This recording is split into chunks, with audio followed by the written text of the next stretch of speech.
তোলা হয়। মা খাও, খাওয়াটা অল্প জল দিয়ে 1-2 মিনিট মতো সেদ্ধ করে নেব মাংসটাকে। এবার আমি নামিয়ে নিচ্ছি।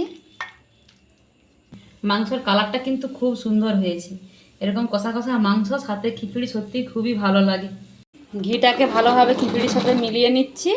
তোমার রান্না কমপ্লিট হয়ে গেছে, গ্যাস অফ করে দিয়েছি। চলো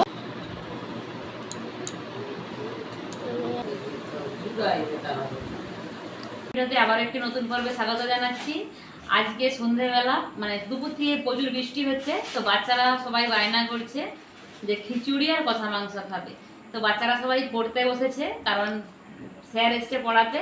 তো তাদের বায়নার মানে মেটানোর জন্য আজকে আমরা খিচুড়ি আর কষা মাংস করছি। তো তোমাদেরকে ভিডিওটা শেয়ার করছি, ভালো তোমাদের সঙ্গে শেয়ার করি। তো চলো খিচুড়ি আর কষা মাংসটা কীভাবে বানাচ্ছি সেটাই তোমরা পুরো ভিডিওটা স্কিপ না করে দেখতে থাকো। আশা করছি খুবই ভালো লাগবে।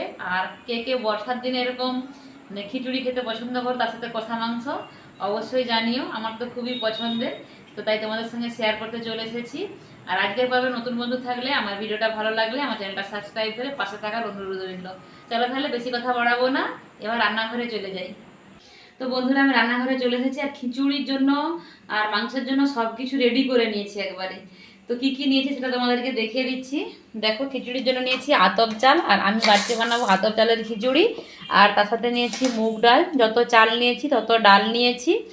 আর খিচুড়ির জন্য সমস্ত রকম সবজি, মানে যে সকল পছন্দ মতো সবজি সেগুলো কেটে নিয়েছি। আর কষা মাংস হবে, তাতে যে লবণ আর হলুদ তেল সব মাখিয়ে রেখেছি মাংসটাকে ধুয়ে। তো চলো এবার আমি রেসিপিটা শুরু করব। চাল আর ডালগুলো প্রথমে আমি ধুয়ে নিই। আমি চাল আর ডাল ধুয়ে নিয়েছি, ধুয়ে নিয়ে চালটাকে হাঁড়ির মধ্যে দিয়ে দিচ্ছি। চাল দিয়ে দিচ্ছি, এবার আমি যে মুগের ডালটাও দিয়ে দিচ্ছি। আমি শুধু মুগ ডাল ব্যবহার করছি, তোমরা চাইলে এর সাথে মুসুর ডাল, ছোলার ডাল সব কিছু ব্যবহার করতে পারো।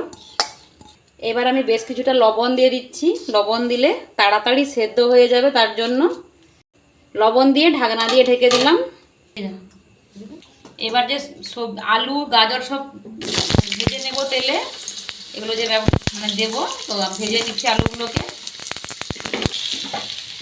আলুগুলো আমি ভেজে নিয়েছি, এবার এই আলুগুলোকে আমি চাল আর ডালের সাথে দিয়ে দেব। আলু আর গাজর আমি ভেজে তুলে দিয়েছি, এবার আমি দিয়ে দেবো। মানে অফ সিজনের বাঁধাকপি একটু আগের থেকে দিতে হবে যাতে ভালো করে সেদ্ধ হয়। তো বাঁধাকপিগুলো আমার ভাজা ভাজা হয়ে গেছে, এবার এগুলোকেও আমি দিয়ে দেবো চাল আর ডালের সাথে। বাঁধাকপিটাকেও দিয়ে দিচ্ছি। একটু সব কিছু সবজি আমি খিচুড়ি হাঁড়িয়ে দিয়ে দিয়েছি। চালে ডালে সব একসঙ্গে সেদ্ধ হোক। যেহেতু আমার কষা মাংস হবে, ওটা সেদ্ধ হতে মাংসটা আমি কষিয়ে নেব।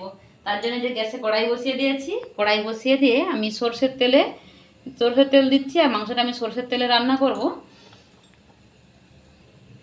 তেল গরম হয়ে গেছে, চিনি দিয়ে দিলাম। এবার দিয়ে দিচ্ছি গোটা গরম মশলা, আর সাথে একটা তেজপাতা দিয়েছি। এবার দিয়ে দিচ্ছি রসুনটাকে ভাজা ভাজা করে নেব। আর মাংসটাকে আজকে আমি একেবারে নতুন পদ্ধতিতে রান্না করব। এই রসুনের উপরে তুলে দিচ্ছি মাংস। এইভাবে রান্না করলে মাংসটা কিন্তু খুব ভালো লাগে। বন্ধুরা কেমন মেঘ ডাকছে শোনা যাচ্ছে, প্রচণ্ড মেঘ ডাকছে, যেন মনে হচ্ছে প্রচুর বৃষ্টি আসবে এখনই। এমনিতেই বৃষ্টি হচ্ছে বিকেল থেকে। তো মাংসটাকে একটু আমি ভাজা ভাজা করে নেব। মাংসটা আমি 3 থেকে 4 মিনিট মতো এভাবে ভাজা ভাজা করে নিয়েছি। এতে করে কি হয়, মাংসটা ভাজাও হয়ে যায়, আর এই মাংসটা কিন্তু খেতেও ভালো লাগে। তো এবার আমি কিন্তু দিয়ে দিচ্ছি পেঁয়াজ, কুচিয়ে রাখা পেঁয়াজটা, যে সেই পেঁয়াজটা দিয়ে দিচ্ছি।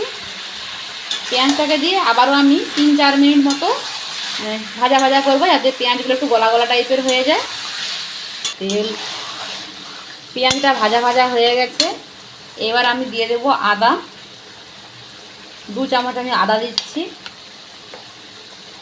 এবার আদাটাকে দিয়েও আমি 1-2 মিনিট মতো ভেজে নেব।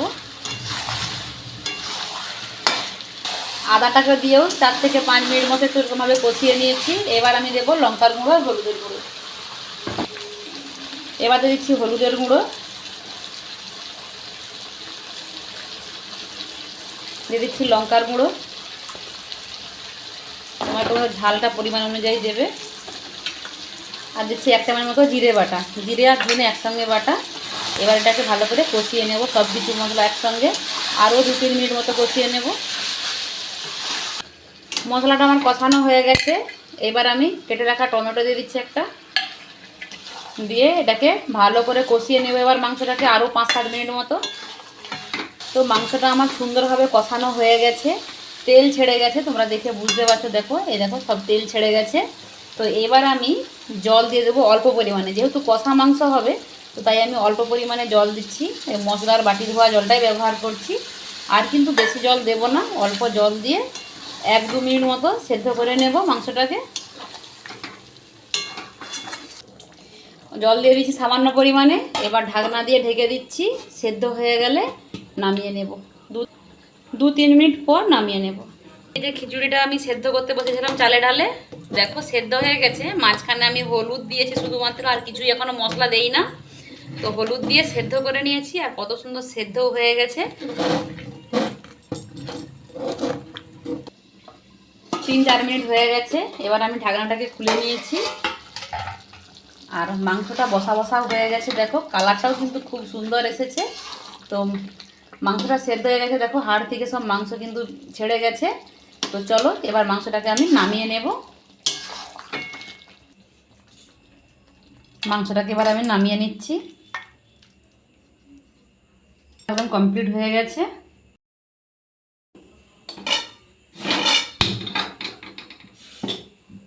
এরকম মাংসের কালারটা কিন্তু খুব সুন্দর হয়েছে। এরকম কষা কষা মাংস সাথে খিচুড়ি সত্যি খুবই ভালো লাগে।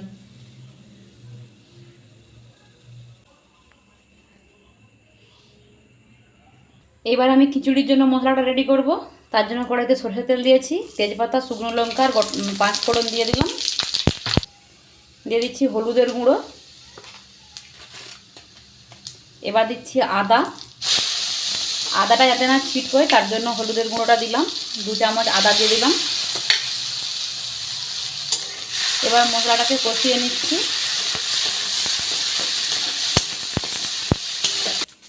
ওদিকে আদাটা ভাজা হতে থাক, এদিকে খিচুড়ির জন্য একটা আমি মশলা রেডি করছি। দিয়ে দিচ্ছি লঙ্কার গুঁড়ো, ঝালটা তোমাদের পছন্দ মতো দেবে।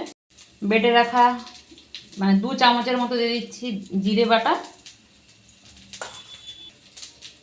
ধনে বাটা। এবার আমি জল দিয়ে দিচ্ছি সামান্য পরিমাণে। এবার আমি মশলাটাকে একটু গুলিয়ে নিচ্ছি।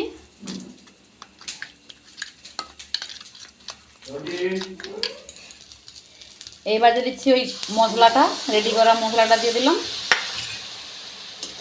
দিয়ে ভালো করে কষিয়ে নিচ্ছি। একটু সামান্য পরিমাণে বাটি ধোয়া জল দিয়ে দিচ্ছি, দিয়ে মশলাটাকে ভালো করে কষিয়ে নিচ্ছি। মশলাটা কষানো হয়ে গেছে, দেখো তেল ছেড়ে গেছে। আর আমি এতে কিন্তু পেঁয়াজ ব্যবহার করি না, তোমরা চাইলে ব্যবহার করতে পারো। তো আমার শাশুড়ি মা পেঁয়াজ দেওয়া খেতে পছন্দ করে না, তাই নিরামিষ করেছি। তো অবশ্যই তোমরা চাইলে দিতে পারো। তো চলো মশলাটাকে এবার আমি খিচুড়ির মধ্যে দিয়ে দেব। এই যে মশলাটা কষিয়ে রেখেছিলাম, এই কষানো মশলাটা খিচুড়ির হাঁড়িয়ে দিয়ে দিলাম। এবার আমি মশলা ধোয়া জলটাও দিয়ে দিলাম। ভালো করে এবারে খিচুড়ির সাথে মশলাটাকে মিশিয়ে দিতে হবে। ওপর থেকে খিচুড়ি আমার হয়ে গেছে, ওপর থেকে আমি 1 চামচ ঘি দিয়ে দিলাম। যেহেতু নিরামিষ খিচুড়িটা রান্না করছি, ঘিটা দিলে খেতে ভালো লাগবে, আর যে কোনো খিচুড়ির লাস্টে যদি ঘি দেওয়া হয় ভালো লাগবে। ঘিটাকে ভালোভাবে খিচুড়ির সাথে মিলিয়ে নিচ্ছি। তোমার রান্না কমপ্লিট হয়ে গেছে, গ্যাস অফ করে দিয়েছি। চলো এবার আমি পরিবেশন করে দিই। আমার রান্না কমপ্লিট হয়ে গেছে, এবার আমি চলে এসেছি সবাইকে খেতে দিয়ে দেব। তো তাই আগে আমি প্রথমে খিচুড়িটা বেড়ে নিচ্ছি, আর সবাই বসে গেছে। আর এখানে না ডাইরেক্ট ভয়েস দিতে পারলাম না, কারণ প্রচণ্ড বৃষ্টি হচ্ছে, একটা আওয়াজ তো হচ্ছেই, তারপর পাখা চালিয়েছে, তার জন্যও সবাই কথা বলছে। তো তাই আমি ভয়েসটাকে অফ করে দিলাম। খিচুড়ি সাথে কষা মাংস, তো আগে নন্টিমুনাকে দিয়ে দিচ্ছি, তোমরা জানো তো নন্টিমুনাকে আগে দিতে হবে, তো তাই আগে নন্টিমুনাকে দিচ্ছি, ওরা যেহেতু ছোটো। তো পরিবেশন করে দিচ্ছি কষা মাংস আর খিচুড়ি। আমার তো খুব প্রিয়, খুব ভালো লাগে। তোমাদেরও কি এই বর্ষার দিনে খিচুড়ির সাথে কষা মাংস ভালো লাগে? আর বাচ্চাগুলো সবসময় বলে, মা তুমি বলো তোমার প্রিয়, তাহলে আমাদেরকে রান্না করে খাওয়া আজকে। ওই দু বোনে মিলে আবদার করেছে, তো তাই আজকে কষা মাংস আর খিচুড়ি হচ্ছে, আর সবাই মিলে খেতেও বসে গেছি। আমি এখনও বসি না, কারণ সবাইকে খেতে দিচ্ছি। বাচ্চাগুলো বসেছে, আর তারা দু ভাই বসেছে, আর আমার দিদি তো ক্যামেরা করে, তোমরা জানো। আমার যা, সে ক্যামেরা করছে, আর আমি সবাইকে পরিবেশন করছি।